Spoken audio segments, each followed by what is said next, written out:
ሻሎም ቅዱሳን ይሄ መጽሐፍ ቅዱስ ንባብ ጉዟችን ነው። መስከረም 1 ዘፍጥረት 1 ጳጉሜ 5 ራእይ 22 ብለን ጀምረን ዛሬ 121ኛ ቀናችን ላይ ደርሰናል። በዚህ ቀን የምናነበው ደግሞ ሁለተኛ ዜና ከምዕራፍ 7 ጀምሮ እስከ 9 ድረስ ያለውን ይሆናል። አብረን እናንብብ።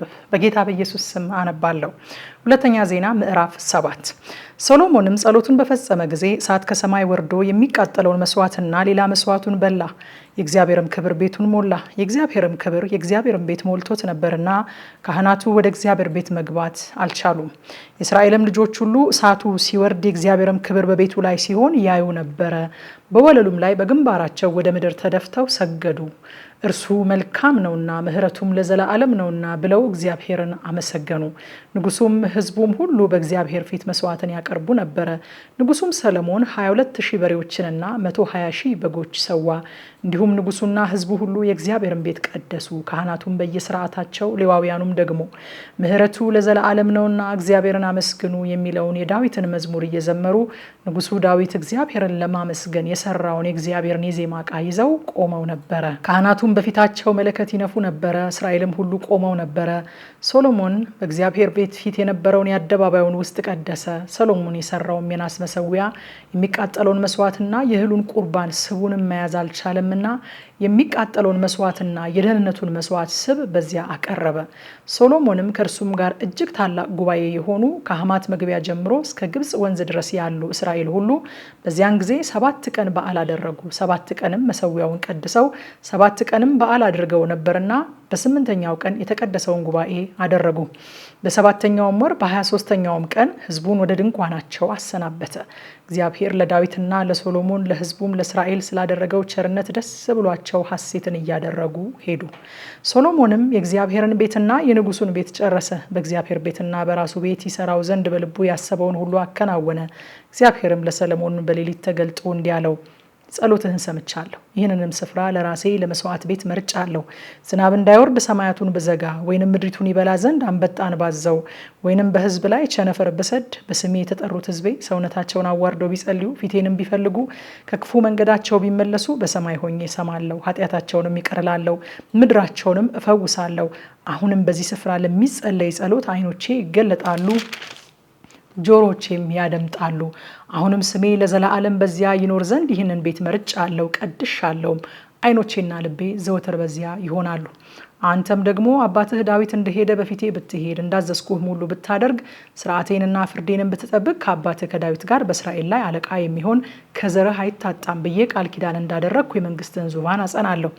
አንተ ግን እኔን ከመከተል ብትመለስ፣ የሰጠኋችሁንም ሥርዓቴና ትእዛዜን ብትተዉ፣ ሄዳችሁም ሌሎችን አማልክት ብታመልኩ፣ ብትሰግዱላቸውም፣ ለአባቶቻችሁም ከሰጠኋቸው ምድር እነቅላችኋለሁ። ለስሜም የቀደስኩትን ይህን ቤት ከፊቴ እጥለዋለሁ። በአሕዛብም ሁሉ መካከል ምሳሌና ተረት አደርገዋለሁ። ከፍ ከፍ ብሎ የነበረውንም ይህንን ቤት እያዩ በዚያ የሚያልፉ ሰዎች ሁሉ እግዚአብሔር በዚህ ሀገርና በዚህ ቤት ስለምን እንዲህ አደረገ ብለው ይደነቃሉ። መልሰውም ከግብጽ ምድር ያወጣቸውን የአባቶቻቸውን አምላክ እግዚአብሔርን ትተው ሌሎችን አማልክት ስለተከተሉ፣ ስለሰገዱላቸውም፣ ስላመለኳቸውም ስለዚህ ይህን ክፉ ነገር ሁሉ አመጣባቸው ይላሉ። ሁለተኛ ዜና ምዕራፍ 8። እንዲህም ሆነ ሶሎሞን የእግዚአብሔርን ቤትና የራሱን ቤት የሰራበት 20 ዓመት በተፈጸመ ጊዜ ኪራም ለሶሎሞን የሰጠውን ከተሞች ሰለሞን ሰራቸው፣ የእስራኤልንም ልጆች አኖረባቸው። ሶሎሞንም ወደ ሐማት ሱባ ሄደ፣ አሸነፋትም። በምድረ በዳም ያለውን ተዶሞርን በሐማት የሰራቸውን የዕቃ ቤቱን ከተሞች ሁሉ ሰራ። ደግሞም ቅጥርና መዝጊያ መወርወሪያም የነበራቸውን የተመሸጉትን ከተሞች ላይኛውን ቤት ሆሮን ታችኛውንም ቤት ሆሮን ሰራ። በዓላትንም ለሰሎሞንም የነበሩትን የዕቃ ቤት ከተሞች ሁሉ፣ የሰረገላውንም ከተሞች ሁሉ፣ የፈረሰኞችን ከተሞች በኢየሩሳሌም በሊባኖስም በመንግስቱ ምድር ሁሉ ሶሎሞን ይሰራ ዘንድ የወደደውን ሁሉ ሰራ። ከኬጢያውያንም ከአሞራውያንም ከፌርዛውያንም ከኤዊያውያንም ከኢያቡሳውያንም የቀሩትን ከእስራኤል ወገን ያልሆኑትን ሕዝብ ሁሉ የእስራኤልም ልጆች ያላጠፏቸውን በኋላቸው በምድር ላይ የቀሩትን ልጆቻቸውን ሶሎሞን እስከዛሬ ድረስ ገባሮች አድርጎ መለመላቸው። ሶሎሞንም ለስራው ከእስራኤል ልጆች ማንንም ባሪያ አላደረገም። እነርሱ ግን ሰልፈኞች፣ ሹማምንቶች፣ አለቆች፣ የሰረገሎችና የፈረሰኞች ባልደራሶች ነበሩ። እነዚህም በሕዝቡ ላይ ሰልጥነው የነበሩ የንጉሱ ሰለሞን አይነተኞች አለቆች 250 ነበሩ። ሶሎሞንም የእግዚአብሔር ታቦት የገባበት ስፍራ ቅዱስ ነውና ሚስቴ በእስራኤል ንጉስ በዳዊት ቤት አትቀመጥም ሲል የፈርዖንን ልጅ ከዳዊት ከተማ ወደ ሰራላት ቤት አወጣት። በዚያን ጊዜም ሶሎሞን በወለሉ ፊት በሰራው በእግዚአብሔር መሠዊያ ላይ ለእግዚአብሔር የሚቃጠለውን መስዋዕት አቀረበ። ሙሴም እንዳዘዘ እንደ ሥርዓታቸው በየቀኑ ሁሉ በየሰንበታቱም በየመባቻዎቹም በየተወሰኑትም በዓላት በየዓመቱ 3 ጊዜ በየቂጣው በዓልና በየሰባቱ ሱባኤ በዓል በየዳሱም በዓል ቁርባን ያቀርቡ ነበረ። የእግዚአብሔርም ሰው ዳዊት እንዲያዞ ነበርና ካህናቱን እንደ አባቱ እንደ ዳዊት ሥርዓት በየአገልግሎታቸው ሰሞን ከፈላቸው። ሌዋውያንም እንደ ሥርዓታቸው ያመሰግኑ ዘንድ በካህናቱን ፊት ያገለግሉ ዘንድ በየሰሞናቸው ከፈላቸው። በረኞችንም ደግሞ በየበሩ ሁሉ በየሰሞናቸው ከፈላቸው። እነርሱም ንጉሱ ስለ ነገሩ ሁሉና ስለ መዝገቡ ካህናቱና ሌዋውያኑን ያዘዘውን ሁሉ አልተላለፉም። የእግዚአብሔርም ቤት መሰረት ከተጣለ ጀምሮ እስከተጨረሰ ድረስ የሰለሞን ሥራ ሁሉ የተዘጋጀ ነበረ።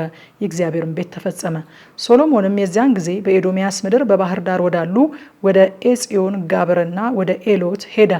ኪራምም መርከቦችና የባህርን ነገር የሚያውቁትን መርከበኞች በባሪያዎቹ እጅ ሰደደለት። እነርሱም ከሰሎሞን ባሪያዎች ጋር ወደ ኦፊር መጡ። ከዚያም 450 መክሊት ወርቅ ወስደው ወደ ንጉሥ ወደ ሰሎሞን አመጡ። ሁለተኛ ዜና ምዕራፍ 9።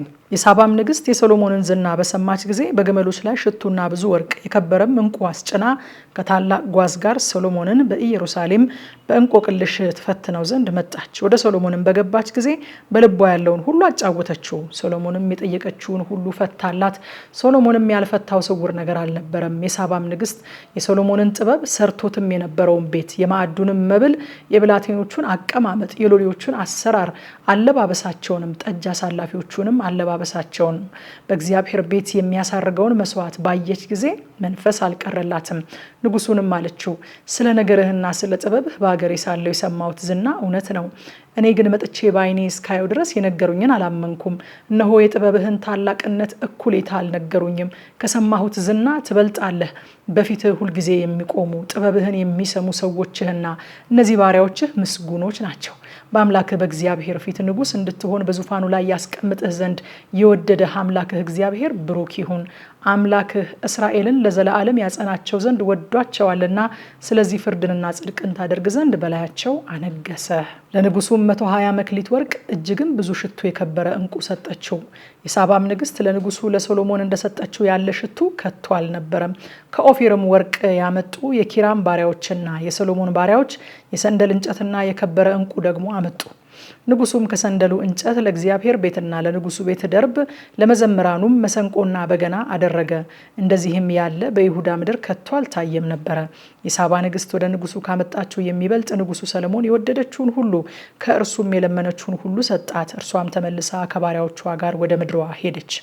ነጋድራሶችና ነጋዴዎች ካመጡለት ሌላ በየዓመቱ ወደ ሰለሞን የሚመጣ የወርቅ ሚዛን 666 መክሊት ወርቅ ነበረ። የአረብም ነገስታት ሁሉ የምድሩም ሹማምንት ወርቅና ብር ወደ ሶሎሞን ያመጡ ነበረ። ንጉሱም ሰለሞን በጥፍጥፍ ወርቅ 200 አላባሽ አግሬ ጋሻ አሰራ። በአንዱም አላባሽ አግሬ ጋሻ ውስጥ የገባው ጥፍጥፍ ወርቅ 600 ሰቀል ነበረ። ከጥፍጥፍም ወርቅ 300 ጋሻ አሰራ። በአንዱም ጋሻ የገባው ወርቅ 300 ሰቀል ነበረ። ንጉሱም የሊባኖስ ዱር በተባለው ቤት ውስጥ አኖራቸው።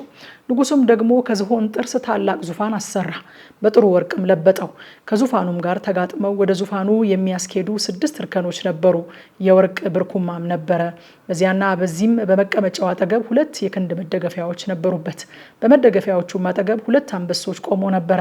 በ6ቱም እርከኖች ላይ በዚህና በዚያ 12 አንበሶች ቆመው ነበረ። በመንግስታት ሁሉ እንዲህ ያለ ስራ አልተሰራም። ንጉሱም ሰለሞን የሚጠጣበት ዕቃ ሁሉ የወርቅ ነበረ።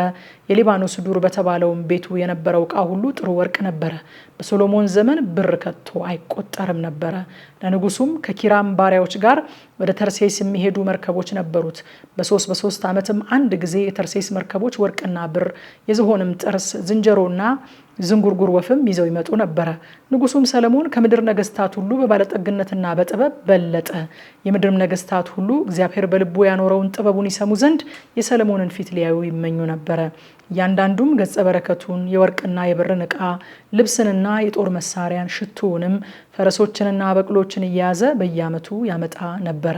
ሶሎሞንም ለፈረሶችና ለሰረገሎች 4000 ጋጥ 12000 ፈረሰኞች ነበሩት። በሰረገሎችም ከተሞች ከንጉሱ ጋር በኢየሩሳሌም አኖራቸው።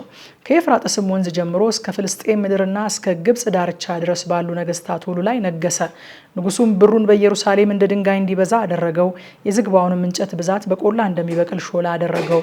ለሶሎሞንም ፈረሶች ከግብጽና ከየአገሩ ሁሉ ያመጡለት ነበረ። የቀረውም ፊተኛውና ኋለኛው የሶሎሞን ነገር በነቢዩ በናታን ታሪክ በሴሎናዊው በአህያ ትንቢት ስለ ናባጥም ልጅ ስለ ኢዮብርዓም ባየው በባለ ራእዩ በአዶ ራእይ የተጻፈ አይደለምን? ሶሎሞንም በኢየሩሳሌም በእስራኤል ሁሉ ላይ 40 ዓመት ነገሰ። ሶሎሞንም ከአባቶቹ ጋር አንቀላፋ፣ በአባቱም በዳዊት ከተማ ተቀበረ። ልጁ ሮብዓም በእርሱ ፈንታ ነገሰ። ዛሬ ያነበብነውን ክፍል የምናጠናው ከምሽቱ 3 ሰዓት በኢትዮጵያ ሰዓት አቆጣጠር በቲክቶክ እና በቴሌግራም ላይ ስለሆነ መታችሁ እንድታጠኑ ጋብዛችኋለሁ። ሻሎም